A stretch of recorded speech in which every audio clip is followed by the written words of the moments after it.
I hope you might be able to see a trend. Slowly it's building up.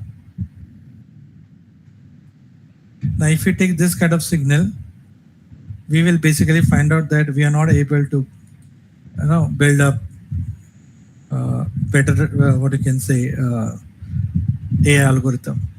So we can do one thing. You can go to pre-process. When you get over to pre-process, you have an option over here, detrend.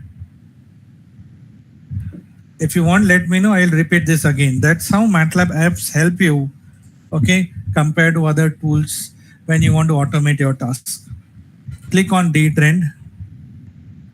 You choose the method, constant, linear, piecewise. Let's choose linear. Let's click apply.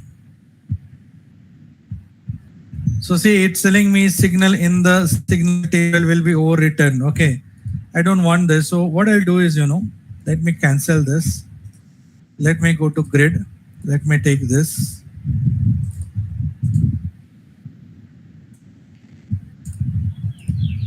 Okay, and it's fine. Anyways, I want to detrend it, so it's fine. We'll go to analyze. Click on pre-process. Okay, select the pre-process option. I am selected detrend. Over here, select the method.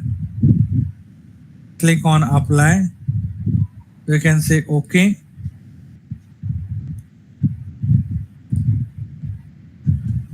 Okay, let me choose some other method.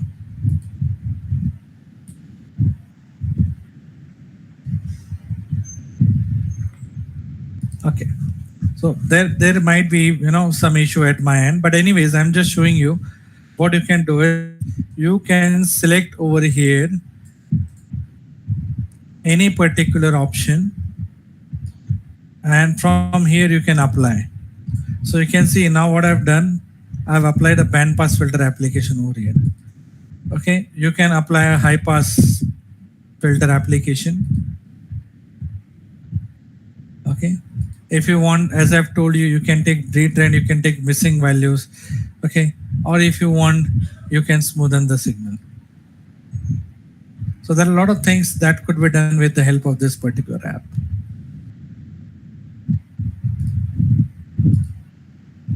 Cancel.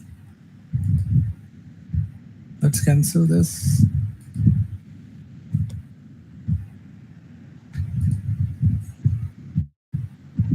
Yes, this is my original signal.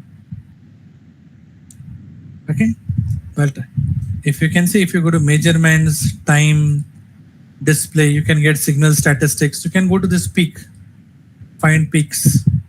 What it will try to do is it will try to find the peaks. Okay, the peaks are located at this location. You can see over here. It will try to find out the peaks. Tomorrow we are going to, delve in detail with the ECG signal plotting, removing noise, detrending, and other things over here. So I think we should stop this ECG signal for ECG signal operations for time being. Hello, sir. Yes, ma'am. Yeah, I just had a doubt. Sir, we completed the task for the today, like second certification of signal processing. But then an error coming. And post that, how to download the certificate for that task. There is some students ask this doubt. So if we go to signal processing, we are actually supposed to complete all the tasks.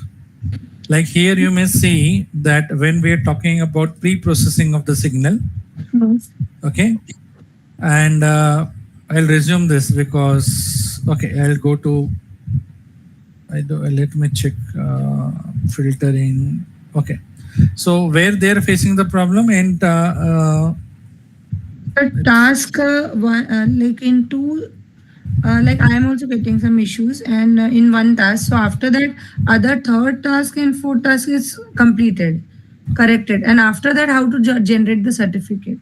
Okay, see, so to generate the certificate, when you complete the course, you need to click on certificate and progress report. Okay, fine. If you click on certificate and view PDF, you will find out it will show you that 12% have been completed. Okay, fine. Yeah. Okay, so like 12% is already completed, they can go and they can complete this things over there, right? Okay, now returning to MATLAB, like I'll quickly finish this particular part. Okay, signal smoothing and probably filter design, it's not that much required to us for this session, but this will go signal smoothing. Let's click on this. Let's type clear and CLC. See, all those codes are already being shared to you. Now, this is a really interesting thing. So, if you see, like most of the time, you might have noticed during monsoon season, when it's a heavy rainfall, the flights been getting delayed. And then the air traffic control tries to give important data to pilots, and the important data could be wind velocity and other sort of things, okay, with the visibility and all that, and the temperature, right? Okay, so NOAA is one such agency which captured this kind of data. So if you go over there, that is National Oceanic and Atmospheric Administration. You can go over there and you can download the weather data.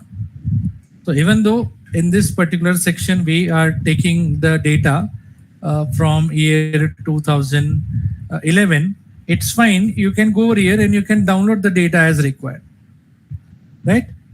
Okay, forecast and all other sort of things. NOAA website, you can go and you can do that. You can download the things. So for this particular application, what has been done?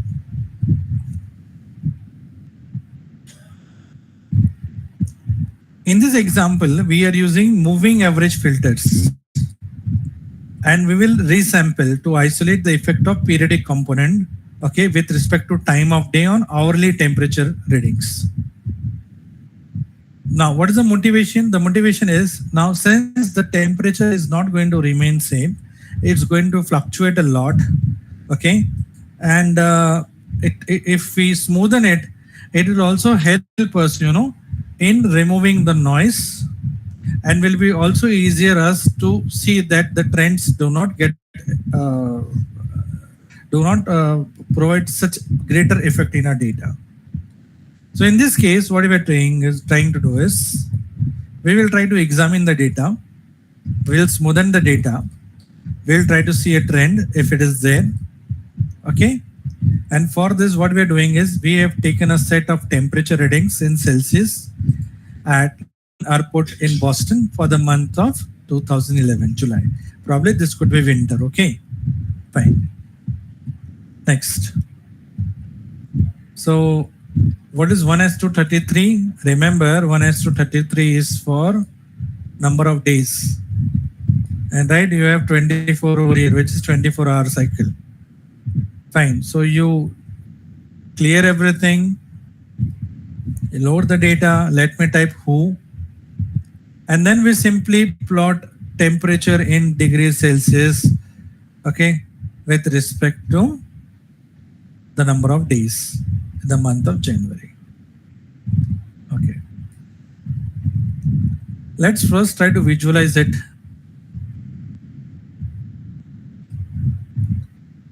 Then someone can say, okay, why we are looking at this particular data? Remember, this is a signal, and this signal is probably been generated by a temperature sensor over there. Then we can observe the pattern that from 0 to 10, what could be the average temperature, 10 to 20, 20 to 30, and so on. I could see that there are no missing values, so this is a really good thing for us. Next, I need to apply an filter over here, right? So what are the different types of filters that I can take over here? So see, the different types of filters that you can take are moving averaging filter, median filter, bandpass filter, and other sort of filters also. Anyways, what we'll try to do is we will try to take a moving averaging filter. I'll explain you, okay, what a moving averaging filter is.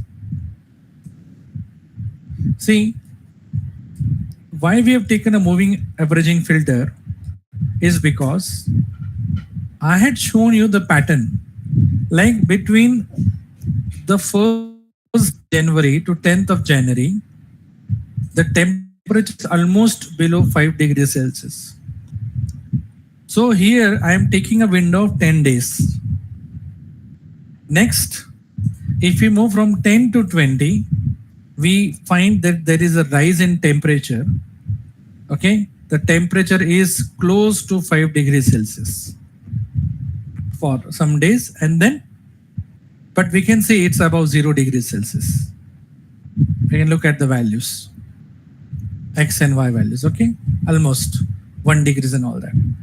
If we move to another window, between 20 to 30, we may observe that there is another pattern over here. Now, if we have a data of this kind, okay, so if we take this figure and you plot it like this, let us suppose 0 to 10. So in moving averaging filter, what you do is like you need to decide the window, and we keep on moving this window.